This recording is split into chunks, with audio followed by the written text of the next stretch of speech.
सोचिए एक ऐसी स्थिति के बारे में जहां कोई इंसान अपना काम बिल्कुल परफेक्ट तरीके से कर रहा है, रात दिन मेहनत कर रहा है, एक बेहतरीन प्रोजेक्ट उसने लॉन्च किया और ऑफिस में हर कोई उसकी बस तारीफ कर रहा है। हाँ, मतलब एकदम स्टार एम्प्लॉय बन गया वो। सही कहा, एकदम स्टार। और फिर अगले ही दिन बॉस उसे नौकरी से निकाल देता है। अब सवाल ये है कि आखिर क्यों, ये सच में बहुत अजीब लगता है सुनने में। है ना? पर उसने दरअसल कॉर्पोरेट दुनिया का सबसे बड़ा गुनाह कर दिया था। वो अपने बॉस से ज्यादा शानदार दिखने लगा था। और बचपन से हमें यही सिखाया जाता है कि अपना बेस्ट दो, सबसे आगे रहो।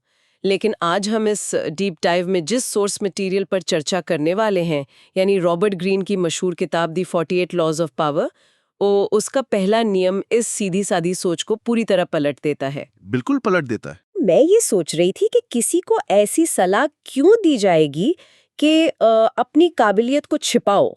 क्योंकि यहाँ बात सिर्फ काम या टैलेंट की नहीं है। ये चर्चा ना सीधे तौर पर ह्यूमन साइकोलॉजी के सबसे अंधेरे हिस्से से जुड़ी है, इंसान का ईगो। अच्छा, अहंकार। हाँ, हर इंसान, खासतौर पर वो जो किसी पावर वाली पोजीशन पर बैठा है, उसके अंदर एक छिपी हुई इनसिक्योरिटी होती है। जब भी उनके नीचे काम करने वाला कोई व्यक्ति उनसे ज्यादा स्मार्ट या ज्यादा क्रिएटिव दिखने लगता है, तो वो इन पावर वाले लोगों के ईगो पर एक डायरेक्ट अटैक की तरह फील होता है। मतलब उन्हें लगता है कि उनकी कुर्सी खतरे में है। एकदम सही।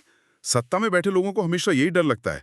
आज के इस गहरे विश्लेषण का मकसद ही यही समझना है कि पावर के इस खेल में ऊपर बैठे लोगों के डर और ईगो को मैनेज करना कितना जरूरी है, और कैसे आपका ओवर परफॉर्मेंस आपके खिलाफ एक हथियार बन सकता है। वेट, तो अगर मैं बहुत कड़ी मेहनत करूं और अपनी वफादारी साबित करने के लिए अपना बेस्ट दूं, तो वो भी एक भयानक गलती हो सकती है। ये कैसा लॉजिक है? इस लॉजिक को समझने के लिए हमें थोड़ा पीछे चलना होगा। 1661 के फ्रांस में। France, okay. हाँ, वहां के राजा लुई द 14th, जिन्हें सन किंग भी कहा जाता था, और उनके फाइनेंस मिनिस्टर निकोलस फुकी की कहानी इस नियम का सबसे बड़ा और क्लासिक उदाहरण है। फुके के बारे में मैंने पढ़ा है सोर्स में। वो काफी पॉपुलर थे ना? बहुत पॉपुलर थे। फोके बहुत ही समझदार, कुशल और फेमस मंत्री थे।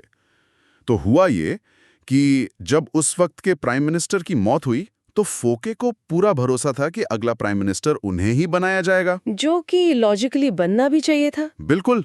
तो राजा को इम्प्रेस करने के लिए और अपनी पूरी ताकत दिखाने के लिए फोके ने अपने नए शैटो में, जिसका नाम वॉक्स ला विकॉन्ट था, वहां एक पार्टी रखी। और ये कोई आम पार्टी नहीं थी। अरे वाह! हाँ, स्रोत में इस पार्टी की जो डिटेल्स दी गई हैं, वो तो किसी ग्रैंड फिल्म के सेट जैसी लगती हैं। एकदम ग्रैंड। फोके ने यूरोप के सबसे महान विचारकों को बुलाया था। मतलब ला फॉन्टेन से लेकर मैडम डे सेविनिया तक सब वहां थे। और मशहूर प्लेराइट मॉलियर ने खास इस मौके के लिए एक नाटक लिखा और परफॉर्म भी किया। हाँ, और खाना भी कोई छोटा मोटा नहीं था। वही तो 7 कोर्स का डिनर था, जिसमें ओरिएंट का ऐसा खाना परोसा गया जो फ्रांस में पहले किसी ने देखा तक नहीं था। संगीत भी खास, राजा के सम्मान में बज रहा था। और फूके खुद राजा को अपने महल के बगीचों की सैर करवा रहे थे। हर कोई बस पार्टी की तारीफ कर रहा था। फूके जो तो यही लगा होगा कि बस अब प्राइम मिनिस्टर की कुर्सी पक्की है। बिल्कुल। फूके का दिमाग यही कह रहा था कि उसकी ये शानदार पेशकश राजा को पूरी तरह इंप्रेस कर देगी। पर आपको पता है नतीजा क्या निकला? क्या हुआ?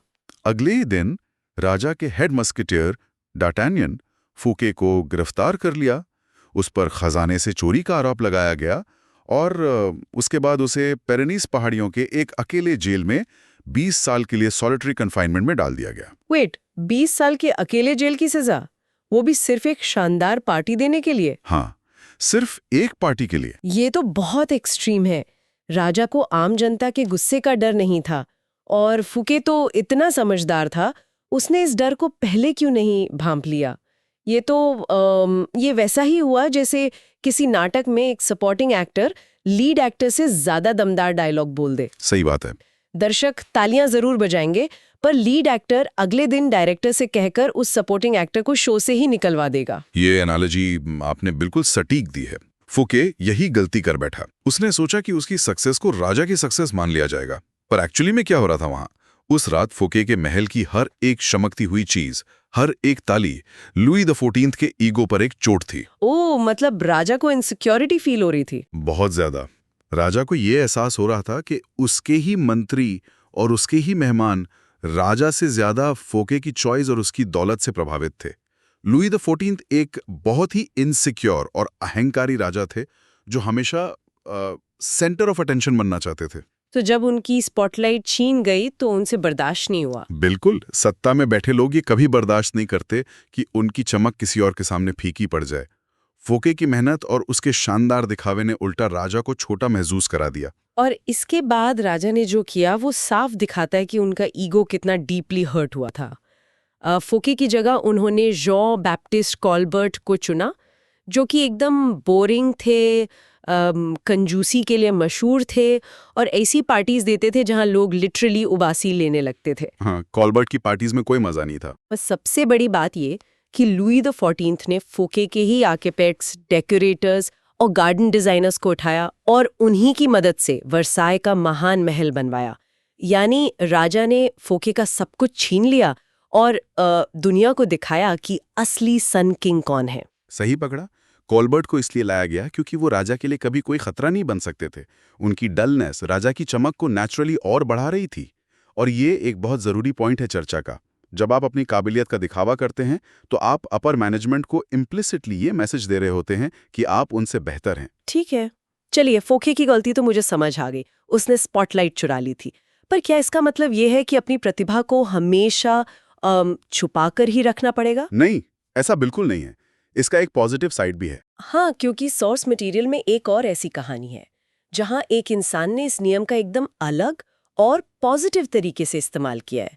हम 1600 के दशक के महान इटालियन एस्ट्रोनॉमर गैलीलियो गैलीली की बात कर रहे हैं। गैलीलियो की कहानी इस नियम को मास्टर करने का सबसे बढ़िया एग्जाम्पल है। बिल्कुल, गैलीलियो अपने शुरुआती दिनों में काफी आर्थिक परेशानियों से गुजर रहे थे। वो अपने आविष्कार जैसे कि मिलिट्री कंपास वो अलग-अलग अमीरों को भेंट करते थे, पर उन्हें उसके बदले मिलता क्या था?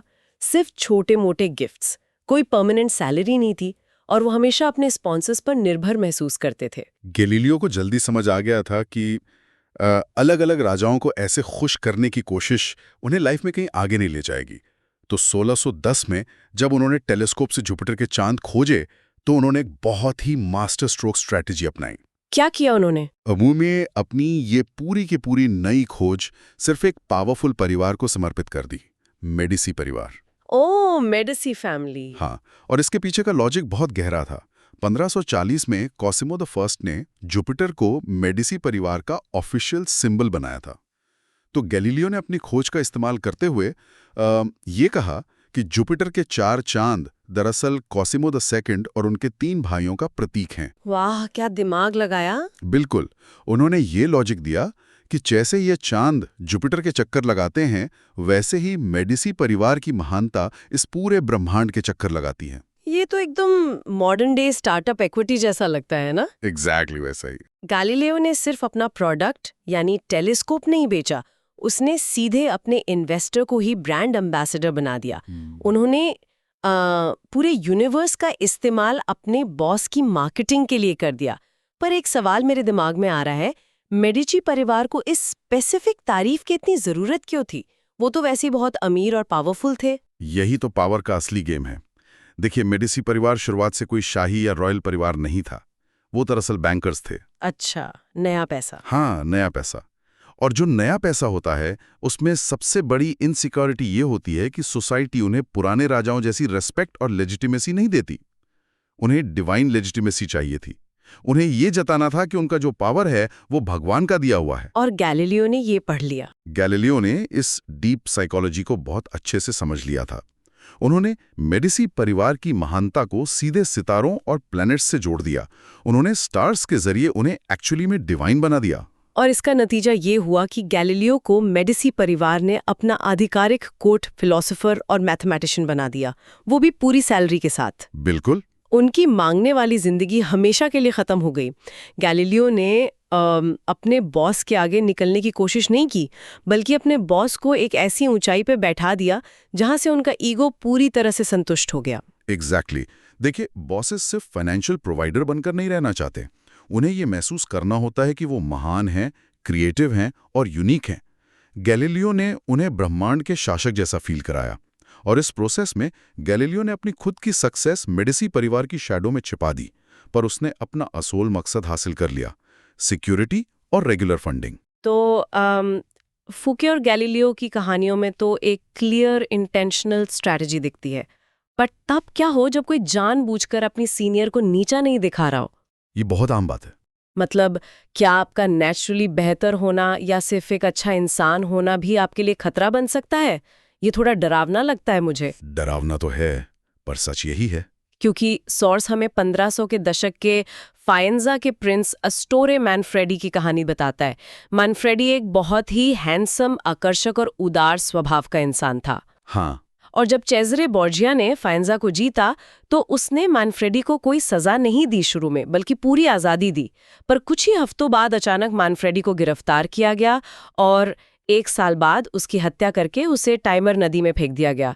अब अगर मैनफ्रेडी ने कुछ गलत नहीं किया था तो बोर्जिया ने उसे क्यों मारा? क्योंकि चेज़रे बोर्जिया एक बेहद इनसिक्योर और वैनिटी से भरा हुआ डिक्टेटर था। मैनफ्रेडी का नेचुरली आकर्षक होना, उसकी पॉपुलैरिटी, आम जनता का उसके लिए जो प्यार था, ये सब बोर्जिया की आंखों में चुभने लगा था। सिर्फ उसके वहां होने से? हाँ, सिर्फ उसके अस्तित्व से। जब आप किसी अहंकारी और डरे हुए इंसान के आसपास होते हैं तो आपका सिर्फ अच्छा दिखना या एलिगेंटली बिहेव करना ही उन्हें ऑटोमेटिकली छोटा महसूस कराता है। बोर्जिया शक्तिशाली जरूर था, पर उसे लगने लगा था कि मैनफ्रेडी की मौजूदगी उसके पावर को फीका कर रही है। ये तो अजीब बात है। यहाँ नियम का पहला पहलू काम आता है कि आपको कुछ बोलने या करने की जरूरत नहीं है। आपकी स्वाभाविक चमक ही इनसिक्योर लोगों के डर को जगा सकती है। ये सच में किसी थ्रिलर मूवी जैसा साउंड कर रहा है। मतलब अगर किसी कंपनी में कोई बहुत पॉपुलर और मिलनसार जूनियर एम्प्लॉई है जिसके आसपास सभी लोग रहना पसंद करते हैं, तो वो अचानक से अपने बॉस का दुश्मन बन सकता है बिना कोई एक भी गलती किए। बिल्कुल बन सकता है, सिर्फ इसलिए क्योंकि लोग बॉस से ज्यादा उसे पसंद करते हैं। सही बात है। और इसीलिए इस नियम का दूसरा बड़ा पहलू ये है कि कभी भी मास्टर्स से मिलने वाले प्यार या अपने स्टेटस को परमानेंटली अपना हक ना मान ले। अच्छा, इसका सबसे ब्रूटली सटीक उदाहरण हमें 16वीं सदी के जापान से मिलता है। सेन नो रिक्यो एक बहुत ही मशहूर टी मास्टर थे और वहां के एम्परर हिडेयोशी के सबसे चहीते इंसान थे। उनकी टी सेरेमनीज काफी फेमस थी। बहुत फेमस। और उनका रुतबा इतना बड़ा हो गया था कि वो खुद को एम्परर के लगभग बराबर समझने लगे थे। और तभी रिक्यू ने अपनी जिंदगी की सबसे बड़ी गलती की। उन्होंने अपनी एक मूर्ति बनवाई, खुद की एक लकड़ी की मूर्ति, और उसमें उन्होंने अमीरों वाले जूते यानी वो सैंडल्स पहने हुए थे जो स्ट्रिक्टली सिर्फ रॉयल्टी के लोग पहनते थे। यही सबसे बड़ी भूल थी। और इस मूर्ति को उन्होंने पैलेस के एक मुख्य मंदिर में रखवा दिया। जब एम्परर हिडेयोशी ने इस मूर्ति को देखा तो उन्होंने तुरंत रिक्यू को खुदकुशी करने का आदेश दे दिया, मतलब मौत की सजा, सिर्फ एक लकड़ी की मूर्ति के लिए। ये थोड़ा एक्सट्रीम नहीं लगता आज के टाइम पे? आज के हिसाब से एक्सट्रीम लगता जरूर है, पर उस वक्त की स्ट्रिक्ट हायरार्की और एम्परर की साइकोलॉजी को अगर हम समझें तो बात अलग थी। हिडेयोशी एम्परर थे और रिक्यू असल में एक किसान परिवार से आते थे। ओह, उनका बैकग्राउंड ऑर्डिनरी था। हाँ, हिडेयोशी ने ही रिक्यू को वो ऊंचा दर्जा दिया था।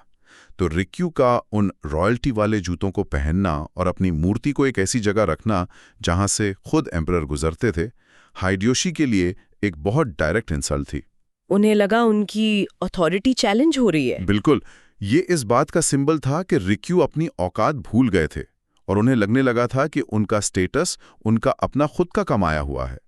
हिडेयोशी के ईगो को ये कभी बर्दाश्त नहीं हुआ कि एक टी मास्टर उनकी दी हुई ताकत को अपना पैदाइशी हक समझने लगा है। इससे एक पैटर्न तो बहुत क्लियर होता है, चाहे वो 17वीं सदी का फ्रांस हो, 16वीं सदी का जापान हो या आज का कोई मॉडर्न ऑफिस। पावर डायनामिक्स हमेशा एक जैसे काम करते हैं। जो लोग अथॉरिटी में होते हैं उन्हें सिर्फ एक चीज़ की सबसे ज़्यादा फिक्र होती है, और वो है कि उनका रुतबा हमेशा सुरक्षित रहे। सही कहा आपने। इनसिक्योर पावर हमेशा अपने आसपास कांटे बिछा कर रखती है। पर अब यहाँ एक बहुत ही प्रैक्टिकल सवाल उठता है मेरे दिमाग में।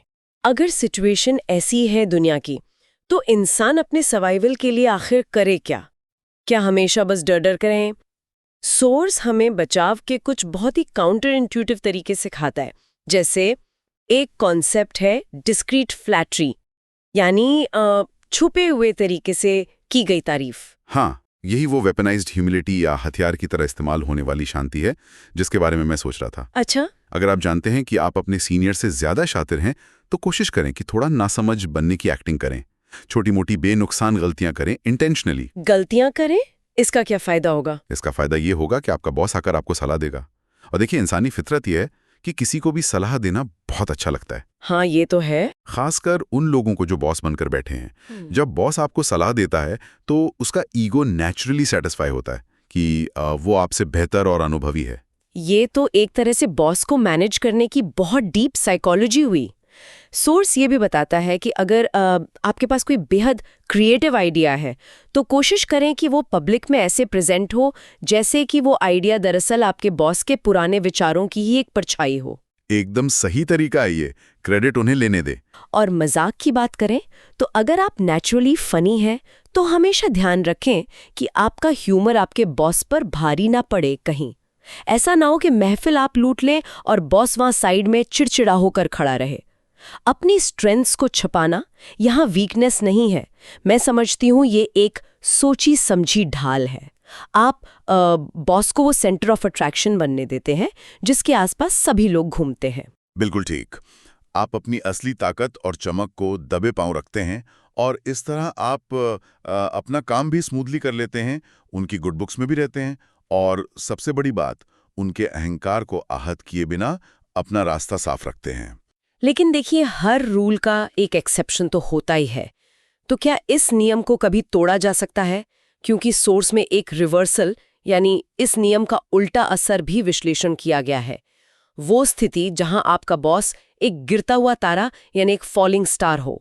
हाँ, फॉलिंग स्टार कॉन्सेप्ट। अगर आपका बॉस अपनी कुर्सी खो रहा है या अपर मैनेजमेंट के साथ उसके रिश्ते खराब हो चुके हैं, तो क्या तब भी उसके अहंकार को बचाना जरूरी है हमारे लिए? नहीं, तब बिल्कुल नहीं। सत्ता के खेल में जब कोई गिर रहा होता है तो उस पर दया करना बेवकूफ़ी मानी जाती है। अगर आपका बॉस अपनी ताकत पूरी तरह खो चुका है तो यही सही वक्त होता है अपने आप को आगे करने का और उनसे आगे निकलने का। मतलब उन्हें उनकी हालत पर छोड़ दें। हाँ, क्योंकि हिस्ट्री गवाह है कि पावर के गलियारों में जब वो बॉस ताकतवर थे तब उन्होंने शायद किसी पर दया नहीं की होगी, पर कंडीशन ये है कि जब तक बॉस के पास एक्चुअली में ताकत है और वो अपनी पोजीशन में स्ट्रांग है, तब तक आपको सब्र रखना ही पड़ेगा। सही वक्त का इंतजार करना ही एक मास्टर चेस प्लेयर की निशानी होती है। ये सब सुनकर ना मेरे दिमाग में एक बहुत ही डिस्टर्बिंग सवाल आता है। क्या लाइफ में सक्सेस पाने के लिए हमें हमेशा अपने आसपास के इनसिक्योर और ईगोइस्टिक लोगों की ऐसी ही चापलूसी करनी पड़ेगी? ये पूरी फिलॉसफी थोड़ी निराशाजनक और थोड़ी सिनिकल नहीं लगती आपको? क्या हम सच में एक ऐसी दुनिया में रहते हैं जहां बेस्ट होना ही एक प्रॉब्लम बन जाता है? मैं इसको एक अलग नजरिए से देखता हूँ। सत्ता के गलियारों में अपने ईगो और चमक को छिपाना आपकी कमजोरी नहीं होती, ये आपका सुप्रीम सेल्फ कंट्रोल है। ये एक बहुत ही वेल कैलकुलेटेड स्ट्रैटेजी है। इसे आप ऐसे समझ सकते हैं जैसे आप तब तक किसी बड़े स्टेज पर परफॉर्म करने नहीं जाते जब तक कि पूरी लाइट सिर्फ आप पर पड़ने के लिए तैयार ना हो। अच्छा, मतलब टाइमिंग सब कुछ है। बिल्कुल। अगर फोकेट ने थोड़ा सब्र किया होता और राजा के ईगो को थोड़ी जगह दी होती उस रात, तो शायद आज उसकी कहानी का अंत एक पहाड़ी जेल की अंधेरी कोठरी में तो नहीं होता। आप तब तक अपनी ताकत छुपाते हैं जब तक आपके पास इंडिपेंडेंटली शाइन करने का प्लेटफॉर्म ना हो जाए। तो आज के इस पूरे चर्चा का निचोड़ यही निकलता है। बात क्लियर है कि पावर और सक्सेस सिर्फ और सिर्फ कड़ी मेहनत या बस फील्ड में बेस्ट होने से नहीं मिलती। पावर मिलती है सामने वाले की साइकोलॉजी और उसकी छुपी हुई इनसिक्योरिटीज को अच्छे से पढ़ने से।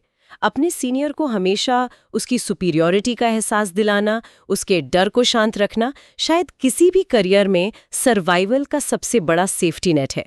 गैलीलियो की तरह अपने मास्टर्स को यूनिवर्स का सेंटर महसूस कराइए और फुके की तरह उनकी आंखों की चुभन मत बनिए। सही मायने में एक समझदार इंसान वो है जो खुद के अहंकार पर लगाम लगाना जानता है। हर इंसान चाहता है कि दुनिया उसकी ताकत और उसका टैलेंट देखे, पर जो इंसान अपने बॉस के ईगो को बचाकर अपना रास्ता साफ करना जानता है, वही एक्चुअली में लंबा खेल खेलता है। सत्ता जज्बात और ईगो से नहीं, बल्कि दूरदृष्टि और लंबी स्ट्रैटेजी से जीती जाती है। बिल्कुल, जैसा कि हमने शुरुआत में सवाल उठाया था, हमेशा अपना सर्वश्रेष्ठ प्रदर्शन करना और उसे सबके सामने दिखाना एक सेफ रास्ता नहीं होता।